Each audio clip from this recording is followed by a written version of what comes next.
interino de Michel Temer quer mexer nas regras da Previdência. A justificativa é que o sistema é deficitário, arrecada menos do que gasta e representa um dos principais componentes para o desequilíbrio das contas públicas, que este ano tem previsto um rombo de 170 bilhões de reais.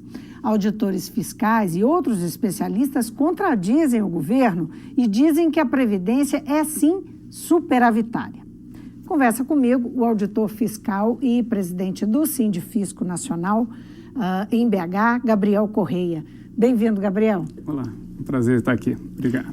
Gabriel, isso aí que eu falei, né? O governo alega uma coisa, alega que gasta mais, que sai mais em benefício do que entra na Previdência e que por isso precisa mudar as regras, e o Sindifisco mantém que é superavitário. Há muitos especialistas que falam nesse sentido. O que explica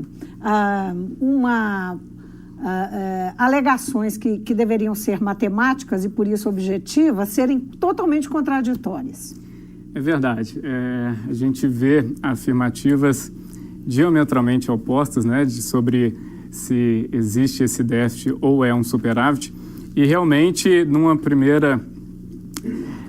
primeiro momento, é difícil entender como é que esses números podem ser tão diferentes. Eu sei que o assunto é meio árduo, mas vamos tentar entender, porque eu acho que interessa a todo mundo. Com certeza. A todo trabalhador, sem dúvida, interessa.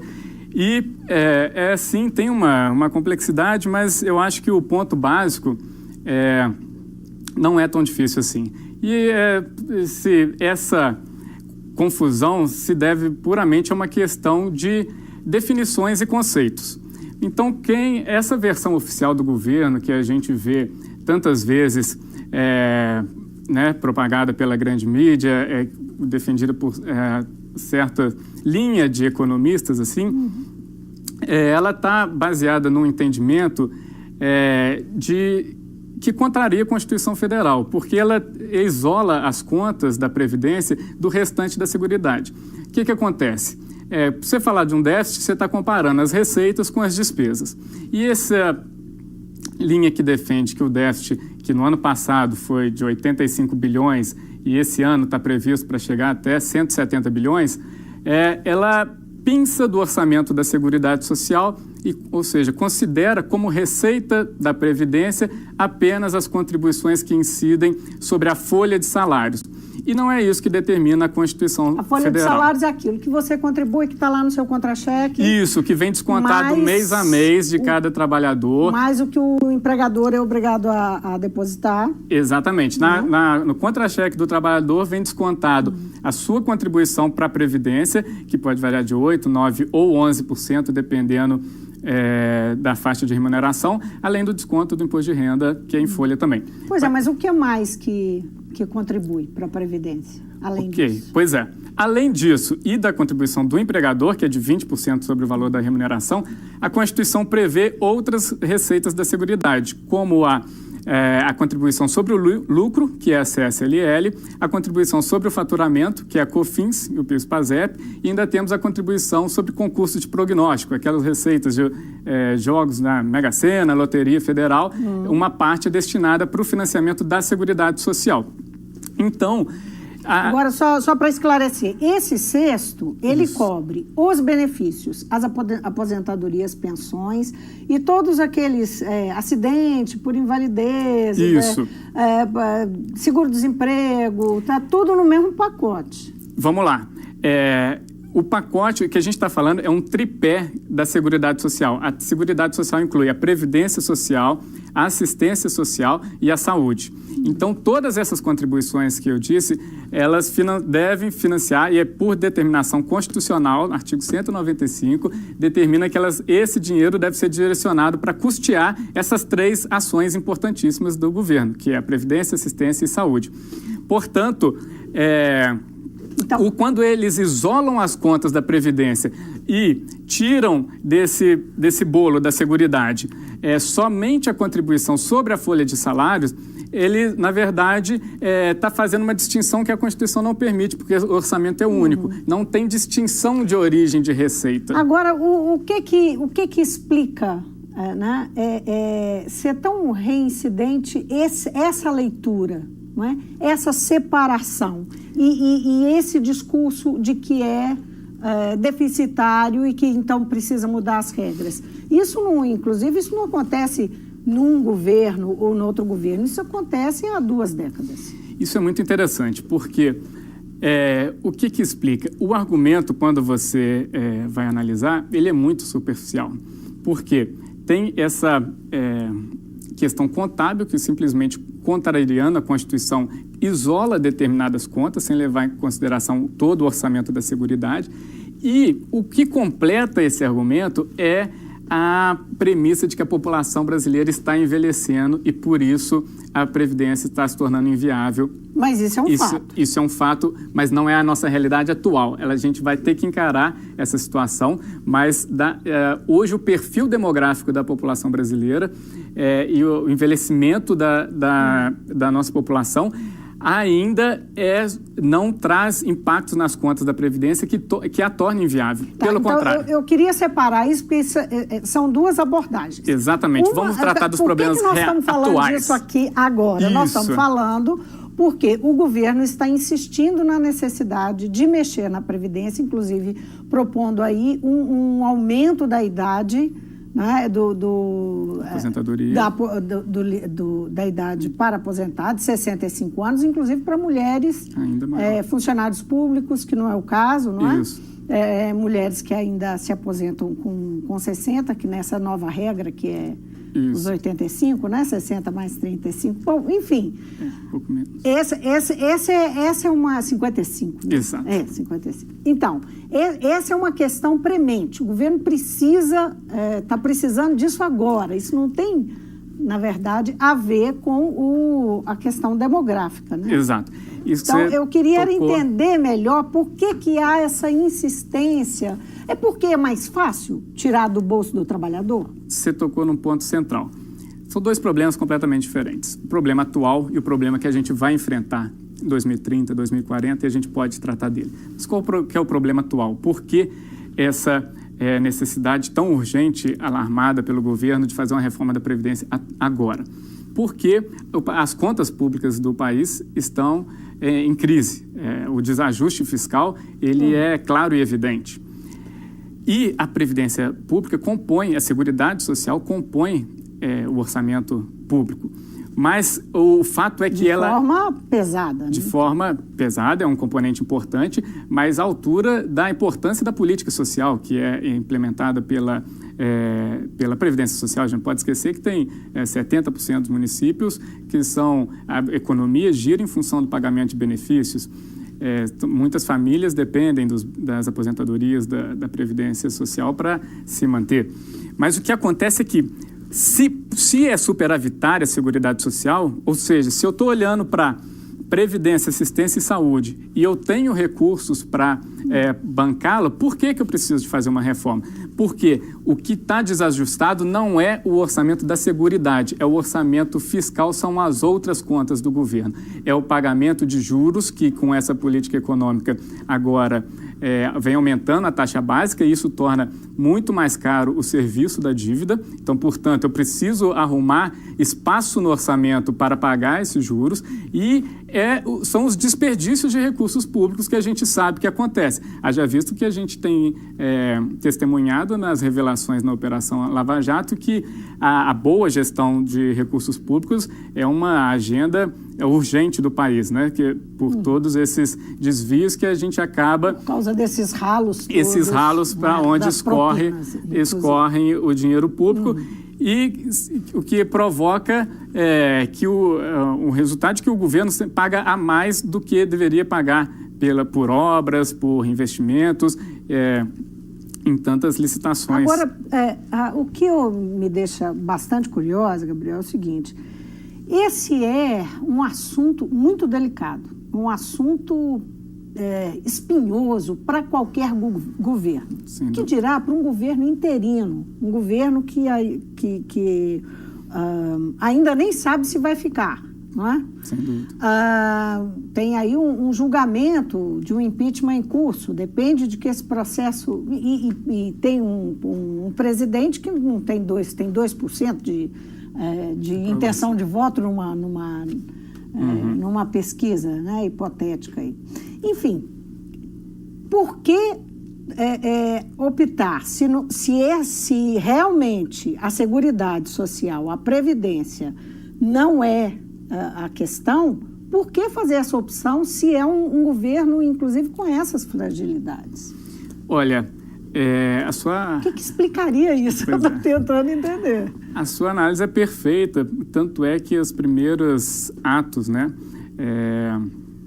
do governo interino do presidente Michel Temer já indica essa dificuldade, porque foi anunciado como ministro da Fazenda o Henrique Meirelles.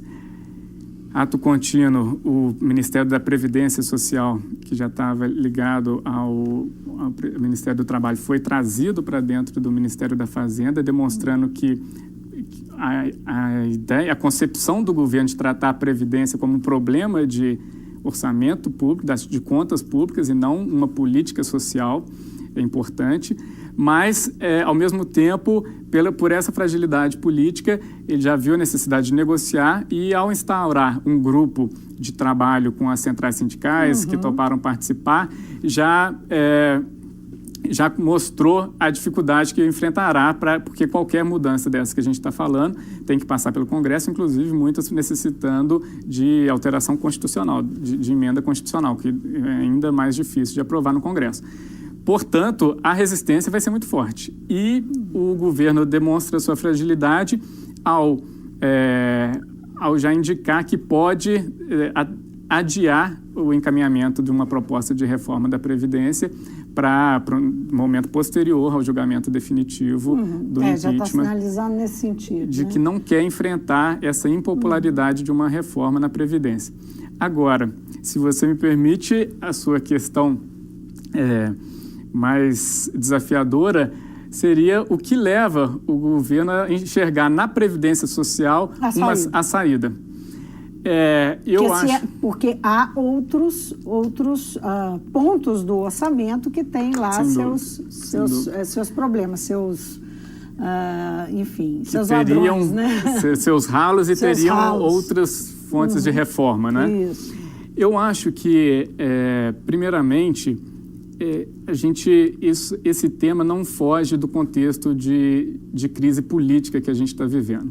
Então, eu acho que outras fontes do orçamento no nosso sistema político, são mais difíceis de mexer do que na avaliação do governo, do que na Previdência. Desagradaria a quem? Desagradaria aos partidos políticos que compõem a base de sustentação, a essa dinâmica do presidencialismo de coalizão que tem que atender na gestão do orçamento, atender essas emendas dos deputados, atender esse direcionamento do orçamento com base nessa formação de um equilíbrio político, de um apoio político no Congresso.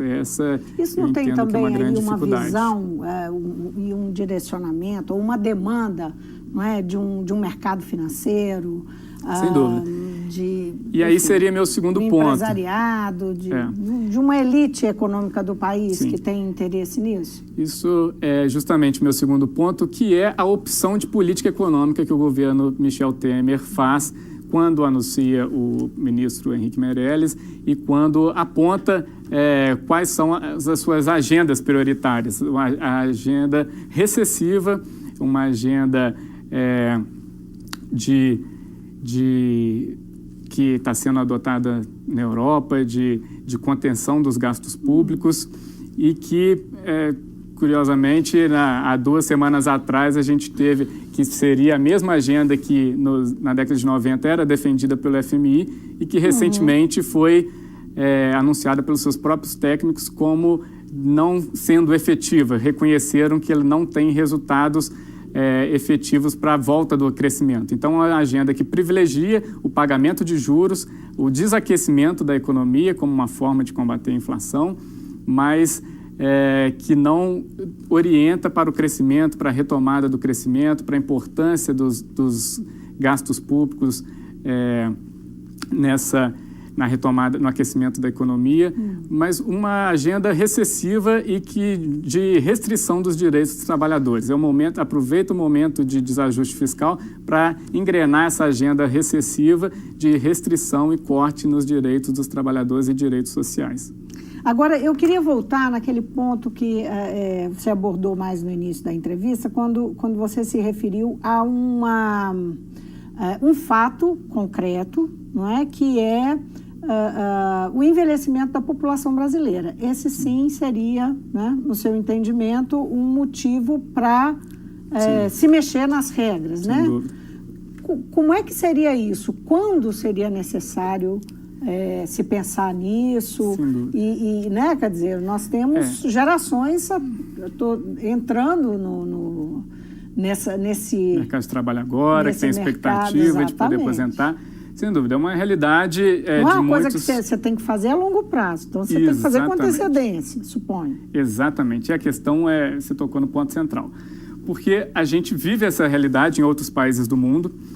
A França enfrenta mudanças trabalhistas no momento, e essa questão está colocada para vários outros países. E é interessante notar que, nesse momento, usam, inclusive, o exemplo de outros países que têm idade mínima de 65 anos para argumentar que a gente teria essa necessidade. São vários, quase todos da Europa, né? Exatamente, ora. Mas se você tem uma expectativa de vida 10 anos a mais que a expectativa de vida que a gente tem no Brasil, faz sentido você ter uma idade mínima maior.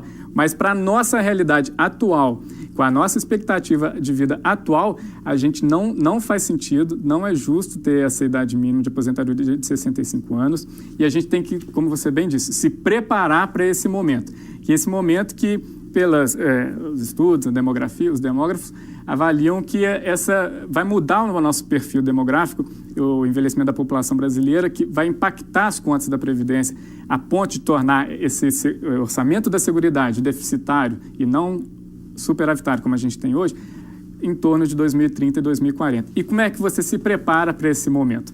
Primeiro, uma coisa estarrecedora. Então tem que começar agora. Temos que começar agora, porque a tradição na política brasileira, sem previsibilidade, é de alterar para quem está se aposentando amanhã.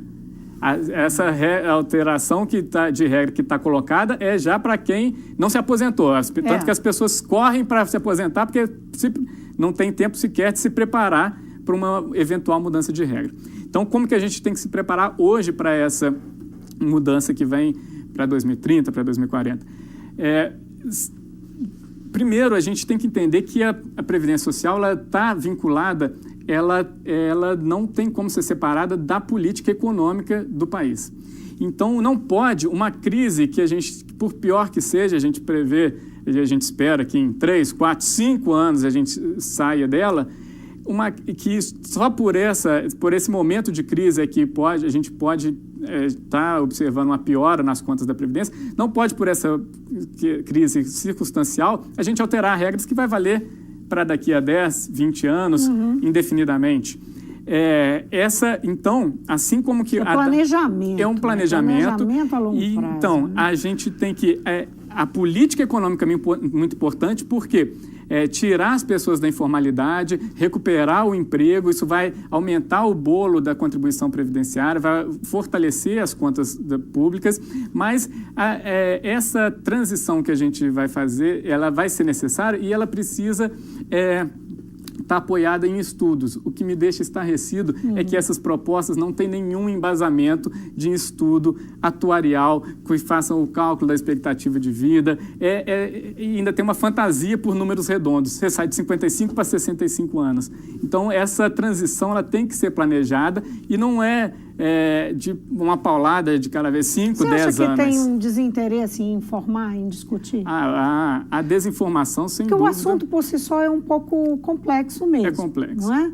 Mas a gente vê uma dificuldade, as próprias reportagens, eu acho que elas pecam muito. Sim, né? E geralmente, quando vem o debate, elas param nesse argumento de que a população está envelhecendo, logo a Previdência é inviável.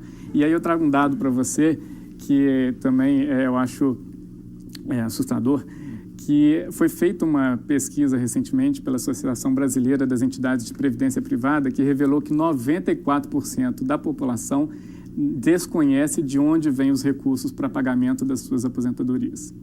94% dos trabalhadores não sabem de onde vem. Então, pensam que é um benefício do Estado, que está fazendo um favor, quando, na verdade, o trabalhador contribui todo mês para custear o seu direito de aposentadoria.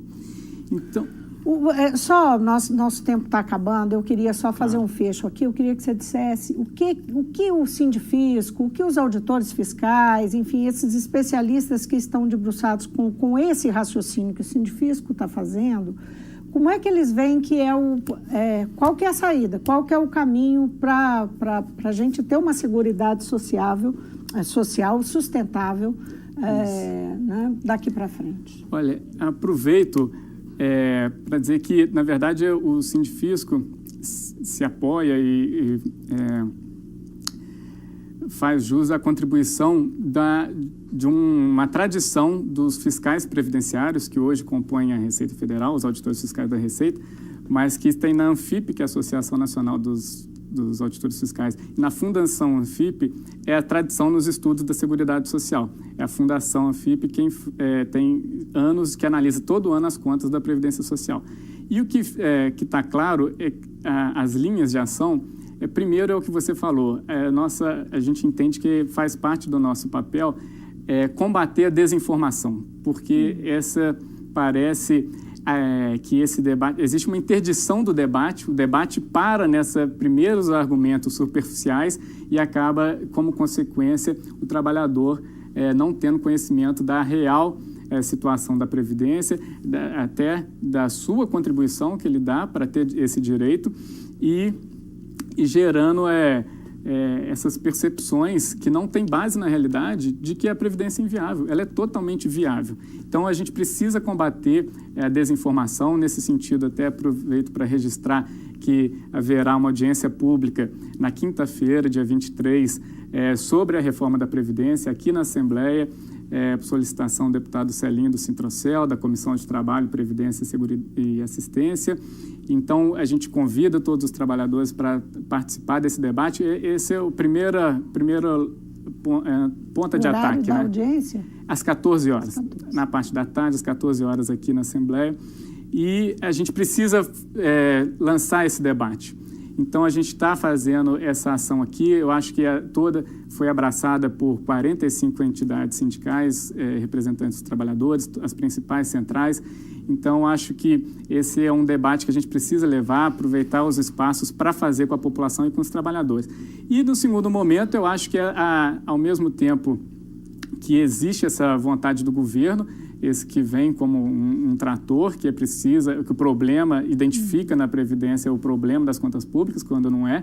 Existe também uma resistência muito forte do trabalhador, porque sabe dos seus direitos e sabe... Agora, há centrais que estão negociando, que estão fazendo parte desse grupo de trabalho, sem dúvida. Não é? Mas sinalizando todas no sentido de uma reforma nos problemas da captação de recursos. Teve a questão da desoneração da folha, que acabou um sistema que privilegia alguns setores, mas que acabou tirando recursos da Previdência. Então, estão sendo discutidas... Permitia não pagar CONFINS, né? A questão da desoneração, isso alterou. Em vez dos 20% sobre a folha, ele alterou com uma alíquota menor para o faturamento.